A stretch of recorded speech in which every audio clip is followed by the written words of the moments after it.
கேள்வி ஒன்றாக இருந்தாலும் பதில் எப்படியா இருக்கான், ஆளுக்கு ஏற்ற மாதிரி மாறுபடும். நேரில் வந்துட்டால் என்ன பண்ணிடலாம், எல்லா கேள்வியும் கேட்டு தெளிவாக. அதுக்கு தான் சத் சங்கம்.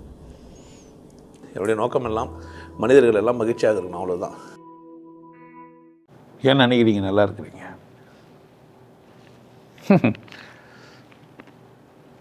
அம்மா பிள்ளைய அடிக்கிறா, இல்லை அம்மா பால் கொடுக்குறாங்க, அந்த பிள்ளைக்கு புதுசாக பல்லு முளைக்கிறதுனால ஊரில் எடுக்குது, கடிக்கிறான், பாச்சாவை பிடிச்சி கடிக்கிறான், வலிக்குது, புண்ணாகுது. பால் கொடுப்பாளா கொடுக்க மாட்டாளா? கொடுப்பா. அப்போ கொடுக்க மாட்டா, அப்புறமா என்ன பண்ணுவா, கொடுப்பா. 2 தட்டு தட்டிட்டு கொடுப்பா. உனக்கு தெரியாது, அம்மா கேட்டுப்பாரு, கட்சிருந்தாவோ ரதம் வந்தால் கூட அப்புறமா என்ன பண்ணுவா, திந்திர மாட்டானா கொடுப்பா. அப்படியும் இல்லைனா கறந்துனாச்சு என்ன பண்ணுவா, ஏன் த நேச்சர். இன்னொரு விஷயம் சொல்கிறேன், அம்மாவால் பால் கொடுக்காமல் இருக்க முடியாது. ஏன்னா அங்கே கட்டிக்கும், அங்கே மருந்தாயிடும், அந்த பக்கம் ஒன்றுக்குது. அந்த மாதிரி நான் ஒரு வியாதிஸ்தரேன்.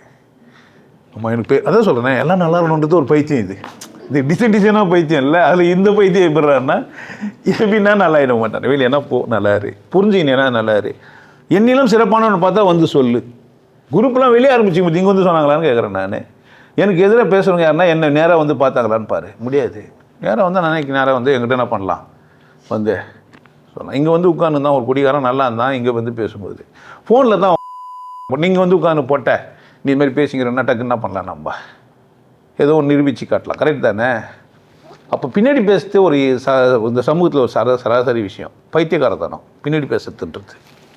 நிறைய பேர்கள் நேரடியாக சந்திக்க முடியல பிரச்சனைகளை. புரியுதா நான் சொல்கிறேன்ட்டு? ஸோ எல்லாம் நல்லா இருக்கணும்னு நினைக்கிறது தான் நல்லதும் கூட. நான் எவ்வளோ நாள் இருப்பேன் இங்கே, அதுக்கப்புறம் என்னோடய வாழ்நாள் எல்லைக்கு உட்பட்டது தான். அதுக்கப்புறம் ஆமாம், நான் நல்லா தானே இருக்கிறேன். வர இன்னொரு விஷயம் வர பச்சிட்டேன், கெடுவான் கேடு நினைப்பானா. இது நல்லா புரிஞ்சிச்சு எனக்கு வரும். அப்போ நான் நல்லா இருக்கணும்னு என்ன நினைக்கணும், நல்லா இருக்கணும்னு நினைக்கணும். அப்போ சுயநலமும் அது இருக்குது. நீ நல்லா தான் நான் நல்லா இருப்பேனா, நீ கெட்டு போனால் நான் நல்லா இருப்பேனா? நீ பெரிய பெரிய ஆளாகி நல்லா சம்பாரித்து நான் அது வேறு விஷயம். இது பாயிண்ட்டு, யதார்த்தம் உண்மை அதான். நான் எப்படி தான் நல்லா தான் இருப்பேன், ஏன்னா எல்லாம் நல்லா இருப்போம். நீ இல்லைனா உன்னத்தை நல்லா இருக்கிற எனக்கு கவனிச்சிருவான். ஆனால் நீ நாசமாக போயிட்டு கூடாது இல்லை. எனக்கு நீ வசதியானா என்ன பண்ணுவ, எனக்கு கவனிப்பேன். நீ ஏழை ஆகிட்டியானா, நீ கஷ்டப்பட்டியானா எனக்கும் வலிக்கும். உனக்கு வலிக்கிறத விட எனக்கு வலிக்கும். வசதியாகிட்டா உன்னை விட நான் சந்தோஷப்படுவேன், கஷ்டமானாலும் உன்னை விட நான் துக்கப்படுவேன். ஏன்னா இந்த டிசைன் இந்த டிசைன் அந்த மாதிரி, இந்த பைத்தியம் அந்த மாதிரி. புரியுதா? அந்த பைத்தியத்துக்கு பேர் ஞானம். ஞானம்னா என்ன? அம்மா பைத்தியம், என்ன பைத்தியம், அம்மா பைத்தியம் இருந்தாலும் என்ன பண்ணுறது, கடித்த மலையாக இருந்தாலும் திருப்பி பிள்ளை கொடுக்குறது. அம்மான்ற ஒரு ஞானம்ன்ற பைத்தியம் என்ன அப்படின்னா எல்லாம் நல்லா இருக்கணும்னு நினைக்கும். இது எல்லாருக்கும் புரியல, அவனுக்கு கூட புரியும். அதனால தான் வர முடியல. வந்தால் நம்மளை எப்படியும் சாக வச்சுருவான். மேட்ரு 2 கேள்வி வேறு மாதிரி கேட்பான், நம்ம திக்கு காட்டுருவோம். எல்லாத்தையும் தெரிஞ்ச பைத்தியமாக வரக்குறான். இப்போ தெரியாத பைத்தியமாக இருந்தால் என்ன பண்ணலாம், எல்லாத்தையும் தெரிஞ்சுக்கின பைத்தியம். கடவுளை தான், வாழ்க்கை தான், மதங்கள்லாம் இப்படி தான் சொல்லி வச்சு தெளிவாகிடுச்சு. இப்போ எனக்கு தெரியாத மேட்ருன்னா சயின்ஸில் கொஞ்சம் தெரியாமல் இருக்கலாம், இப்போ அல்ஜிப்ரா மேக்ஸ் தெரியாமல் இருக்கலாம், வேறு ஒரு மொழிங்கள்லாம் எனக்கு தெரியாமல் இருக்கலாம். மொழி அறிவு கிடையாது. அறிவுன்னா என்னன்னு எனக்கு தெரியும், மனம்னா என்னன்னு எனக்கு தெரியும், நான்னா யாருன்னு எனக்கு தெரியும். எனக்கு ஒரு மனிதனுக்கு என்ன பிரச்சனை வரும்னா எனக்கு தெரியணும். இப்போ ஆயிடுச்சுன்னா இவனுக்கு இதனால தான் பிரச்சனைன்னு புரிஞ்சிச்சேன்னா அவன் நல்லா இருக்கு தானே செய்வேன். நான் ஒரு டாக்டர் பார்த்தேன் இந்த ரீல்ஸில், குதிரைக்கு ஒரு நீடில் போட்டு தட்டி பார்க்குறான் நரம்பை. ஒரு இடத்துல பண்ணும்போது மட்டும் அது கத்துது, கண்டுபிடிக்கிறா இந்த நோய்ட்டு இருக்கிறதுலே. டாக்டரே ரொம்ப பெரிய விஷயம் யாருன்னா விலங்கியலுக்கு டாக்டர் ஆகிறான்ல, வெட்டினரி டாக்டரு, அவன் தான் பெரிய ஆள். ஏன் இந்த மனுஷங்கிட்ட கேட்கலாம், உனக்கு என்ன பந்து அதை பந்து இதை பண்ணால் இவன் எக்ஸ்ட்ராவும் சொல்லுவான், கம்மியாகவும் சொல்லுவான், அது வேறு விஷயம். விலங்கு எதுவுமே சொல்லாது, எப்படி தான் இருக்கான். நமக்கு ஒரு முள்ளு குத்துனா வலிக்குதுறான்னா நாய்க்கோ பூனைக்கோ வலிக்க தானே செய்யும். சொல்லுதான் சார், இது மாதிரி இந்த மாதிரி போனேன், கருவேல முள் என் கொழும்புக்கு நடுவில் போயிடுச்சு, உள்ளே குத்தினுக்குதுன்னு சொல்லலாம். சொல்லாது. ஆனால் உள்ளே இருக்கும், நம்ம தான் தேடி கீடி என்ன பண்ணா கண்டுபிடிக்கணும். மாடு தானே, ஆடு தானே, கோழி தானே விட்டுருவோம். கரெக்டா? அப்படி தானே? என்னை பொறுத்த வரைக்கும் என்ன ஒருத்தன் முட்டாள்னு சொன்னான்னா அவனுக்கு 5 அறிவு. அவனுக்கு இதுதான் திமிரு இல்லையானா என்ன பண்ணுறது, அது இருக்குது எனக்கு.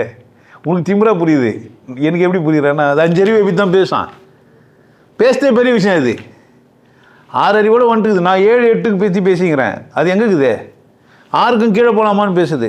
அதுக்கு என்ன பண்ணேன் நான்? அப்போ ஒரு மாடு என்னை முட்டுதுன்றதுக்காக என்ன பண்ண முடியாது, நான் விட்டுற முடியாது. இப்போ காலுக்கு முள்ளை எடுக்கணும், நான் என்ன செய்யணும்? கயிறு போடணும், கட்டணும். கட்ட விடலன்னா கட்ட விடனாலும் கட்ட வைக்கணும். அதான் டாக்டர் சாமர்த்தியம். ஒச்சுன்னு ஓடிச்சு, என்ன பண்ணுறது? இப்போ இங்கே இருந்தால் கட்டி போட்டு அச்சு சிச்சு என்ன பண்ணலாம், தேடவி எங்கேயே தடவி எப்போனா ஒரு நாள் கண்டுபிடிச்சி அந்த முள்ளை எடுத்துடலாம். விட்டு ஓடனா முள்ளை எடுக்க முடியல, அதால் முள்ளோடவே ஓடிச்சு. எங்கிட்ட போயிட்டு போனாங்கன்னா இங்கேருந்து போனான்றதுக்காகலாம் சொல்ல, பிரச்சனையோடவே வாழ்வோம். ஏன் தீர்வு இல்லை. இங்கேருந்து போயிருக்கலாம், திரும்ப வர முடியாமல் அங்கேருந்துனே நினச்சின்னு இருப்பேன், யாருக்கு தெரியும் அப்படிங்கிறான் சில பேர். அப்படி என்ன பண்ணுறது, இவ்வளோ பெரிய பரிசுத்த ஆத்மாவை விட்டு வந்துட்டோம்.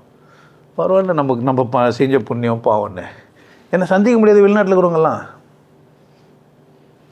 என் வீடியோ 10 வருஷமாக. இப்போ நாங்கள் இலங்கைக்கு போயிருந்தோம், ஒரு தம்பி வந்தான். சீதா கோயிலுக்கு போய்கிறோன்னு சொல்லிட்டோன்னே அங்கே போயிட்டான். அங்கே போகிறோம், அங்கேருந்து நாங்கள் வந்துட்டோம், கிளம்பிட்டோம். அங்கேருந்து இன்னொரு இடத்துல வந்து ஒரு அறிவேண்ட ராமாயணம் இது பார்சல் எடுத்துன்னு வந்து தயிர் எடுத்துன்னு வந்தான், மாங்காய் எடுத்துன்னு வந்தான், கொய்யாப்பழம் எடுத்துன்னு வந்தான். கொய்யா பற்றி மாங்காய் ஒருத்தங்கிட்ட இருந்தால் குரங்கு எடுத்துன்னு போயிடுச்சு. அவன் அன்பா என்கிட்ட குத்தான் ராஜா, நான் ஒருத்தர்கிட்ட குத்தேன், குரங்கு எடுத்துன்னு போயிடுச்சு. தயிர் மட்டும் உசாராக எடுத்துன்னு வந்தேன். ஆல்மா அது மூர் போட்டு குடிச்சிட்டேன். அது எடுத்துன்னு அந்த சட்டிக்கு இது இல்லை, அது கூட எடுத்துன்னு வந்துட்டோம். இப்போ எனக்கு நண்பா இருக்கிறதுக்கு ஆளுக்குறாங்கன்னா நான் எப்படி இருக்க முடியாது? வெறுப்பாவேன் முடியாது. எனக்கு எதிராக வீடியோ போடலாம், என்ன நல்ல பகிரங்கமாக போட்டால் சந்தோஷப்படுவேன்ற நான். அது கூட எனக்கு எதிராக பகிரங்கமானா இன்னும் கொஞ்சம் ஃபேமஸ் பண்ணணும்ல. 2 விதத்தில் வளரலாம். உன்னை பற்றி அசிங்கமாக பேசினாலும் நீ வளரலாம், உன்னை பற்றி பாராட்டினாலும் வளரலாம். ஆனால் 2மே பண்ணால் என்னை தான் யோசிச்சுக்கிறாங்க. ஒருத்தர் என்னை திட்டுறது யாரையும் யோசிச்சுங்கிறாரு, என்னை தான் யோசிக்கிறார். பாராட்டுற என்ன பண்ணுகிறாரு என்ன? மொத்தத்தில் அவர் மண்டியில் யார் தான் இருக்குது? இப்போ வெற்றியாக தோல்வியாது இப்படி யோசித்து பார்த்தியானா? அவள் விளம்பரங்கள் 2 விதம். நெகட்டிவ் விளம்பரமும் பண்ணலாம்ல. ஐயோ அது பண்ணாதான் என்ன பண்ணுவாங்க, பண்ணி பார்ப்பாங்க. என்ன ஒருத்தன் மோசமானவன் இவன் சொன்னாவே நிறைய பேர் இன்னும் அவ்வளோ மோசமானவன் பார்த்தாவே கண்டுபிடிச்சிருவாங்கல்ல. கண்டுபிடிச்சிடலாமா இல்லையா? அதனால் அப்படி கிடையாது. அன்பு தான் பிரதானம். பித்தர் வாழணும்னு நினைக்கிறது தான். உங்களுக்கு எல்லாருக்கும் நான் அதுதான் சொல்லுவேன். யாரும் அம்மாவோ அப்பாவோ பொண்டாட்டியோ பாட்டியோ தாத்தாவோ முட்டாளாக இருக்கலாம், யார் நல்லா இருக்குண்ணா அவங்களும் நல்லா இருக்குன்னு யார் நினைக்கணும்? அதான் நமக்கு நல்லது. அதான் நமக்கு 6 அறிவு இருக்குதுன்னு அர்த்தம். அது கோவமாக திட்டுதுன்னா அதுக்கு அதான் தெரியும். கோவமாக திட்டணும், தப்பு கிடையாது. அதுக்கு மரியாதைலாம் பேசி அதை ஏமாந்துடக்கூடாது. திட்டும்போது செம்ம திட்டு மறந்துடணும். மறுநாள் போயிட்டு என்ன ஆச்சுன்னு கேட்கணும், அவ்வளோதான். புரியுது என்ன சொல்கிறேன்ட்டு? ஏன் திட்டுறதுக்கு தான் திட்டணுமே தவிர திட்டுறதை ஒரு வேலையை வச்சுக்கிறோமா? விருப்பம்லாம் ஆகக்கூடாது. இங்கே யாரும் பகைவரே இல்லை. யாரும் என்ன பண்ணக்கூடாது, பகைமை உணர்ச்சியோட பார்க்கவே கூடாது. முட்டாளாக தான் பார்க்கணும், பகைவராக பார்க்கக்கூடாது. புரியுதா? எப்படி பார்க்கணும்? முட்டாள் என்ன போய் ஒருத்தனால நேசிக்க முடியல, பாவம் பொழுகுது, அது அப்படி தான் நினைக்கணும். என்ன பார்க்கக்கூடாது? பகைவரை பார்த்தா என்ன அர்த்தம்? அவனுக்கும் கீழே நீ. அவன் ஒரு முட்டாள்னா நீ பெரிய லூசுன்னு அர்த்தம். அதுக்கு தெரியல, காலம் தெரியல, அதுக்கு வாழ தெரியல, அது என்னன்னு புரியல. அதனால் அது என்ன பண்ணுது, கோவப்படுது. நமக்கு தான் தெரியுதில்ல, அது எவ்வளோ நாள் இருக்க போகுது ஒன்றா. சில பொண்டாட்டிங்கெல்லாம் புருஷனை அட்ஜஸ்ட் பண்ணியிருப்பாங்க, எப்படி 10 வருஷம் முடி செத்துருவான். அது வரைக்கும் திட்டு போட்டோம். சில வயசானவங்களாம் திட்டுன்னு இருப்பாங்க, கம்னு இருப்பாங்க வீட்டுங்களையா. சில மாமியாருங்களை மருமகளுங்களாம் அட்ஜஸ்ட் பண்ணிப்பாளுங்க. இது செத்த பேருக்கு ஒரு வாழ்க்கை இது. எப்படியும் 20 வருஷம் 30 வருஷம் முன்னாடி போயிடும். அதுமா எப்படி இருந்துக்கலாம், அப்போ வாழ்ந்துக்கலான்னு இருப்பாங்க. அது புத்திசாலிங்க போச்சுப்பாங்க எங்கேயுமே. அதனால் அன்பு தான் பிரதானம். எல்லாம் நல்லா இருக்கணும்னு நினைக்கிறது தான் சரி. உங்களுக்கு எல்லாருக்கும் ஒரு விஷயம் சொல்கிறேன்.